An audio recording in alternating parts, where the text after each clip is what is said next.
তাহলে দেখবেন যে এর চেয়ে অস্বচ্ছ, এর চেয়ে অপরিষ্কার, এর চেয়ে বেআইনি কাজ ভারতবর্ষে আর আগে ইলেকশন সংক্রান্ত বিষয় হয়েছে কিনা সন্দেহ।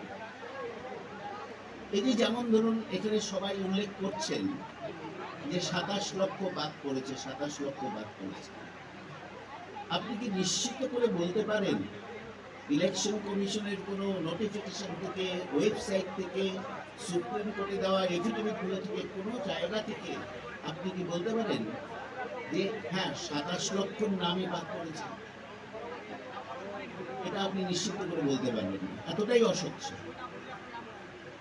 আপনারা আবার দেখুন 27 লক্ষ লোকের নাম বাদ পড়েছে, এটা কিন্তু সুপ্রিম কোর্টে একটা হলফনামা দিয়ে ইলেকশন কমিশন বলেছে। ফাইনাল ড্রাফট যেদিন বেরোলো, বোধ হয় 28 ফেব্রুয়ারি বা ওরকম সময়, তখন তারা বলেছিল, কি বলেছিল, যে অ্যাডজুডিকেশনে যে নাম দিয়েছিল 60 লক্ষ, সেই 60 লক্ষ লোকের মধ্যে 32 লক্ষ লোক যারা বৈধ নাগরিক হিসেবে প্রমাণ হয়েছে, এবং 27 লক্ষ কিছু বেশি লোক যারা অবৈধ নির্বাচিত হয়েছে, মানে অবৈধ বলে প্রমাণিত হয়েছে, বা তাদের বৈধতা প্রমাণ করা যায়নি। অর্থাৎ অন্তত ওই জাজেস যারা, যে 700 জাজেস এগুলো দেখেছেন, তারা পাননি। ফলে সেগুলোকে অ্যাডজুডিকেশনে যাবে, এটা সুপ্রিম কোর্টে তারা বলেছে।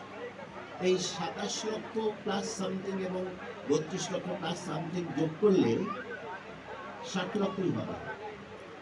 কিন্তু এরপরে সুপ্রিম কোর্টে আর একটা ইয়েতে বলা হচ্ছে যে এই সংখ্যাটা মোট 65 লক্ষ, অর্থাৎ অ্যাডজুডিকেশনের আন্ডারে ওই ওয়েবসাইটে আছে যেটা বিবেচনাধীন, তার সংখ্যাটা 65 লক্ষ।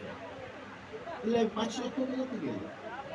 আগে বলা হলো 60 লক্ষ, এবং সুপ্রিম কোর্টে বলা হলো 32 লক্ষ বৈধ প্রমাণিত হয়েছে, 27 লক্ষ প্রমাণ করতে পারেনি। তাহলে 65 লক্ষ কোথা থেকে গেল? রাজব ব্যাপার। আচ্ছা, আবার দেখুন যে 27 লক্ষ লোক হচ্ছে যারা প্রমাণিত হয়নি, যারা এখন ট্রাইব্যুনালে যাবে বলা হচ্ছে।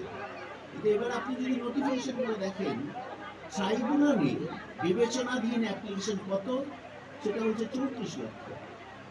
তাহলে এই 34 লক্ষ ট্রাইব্যুনালের কাছে 34 লক্ষটা এলো কোথা থেকে? মানে 27 লক্ষ ছিল, সেখানে আরো 7 লক্ষ বার হয়ে 34 লক্ষ হলো কি করে?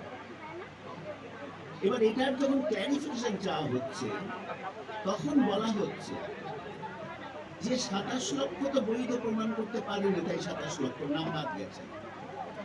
আর কিছু লোক ওই যাদের নাম অন্তর্ভুক্ত হয়েছে ফাইনাল ভোটার লিস্টে, তাদের বিরুদ্ধে আন্ডার ফর্ম 7 তারা ডিলিশনের আবেদন করেছে, অর্থাৎ তার নাম বৈধ তালিকায় আছে, কিন্তু কিছু লোক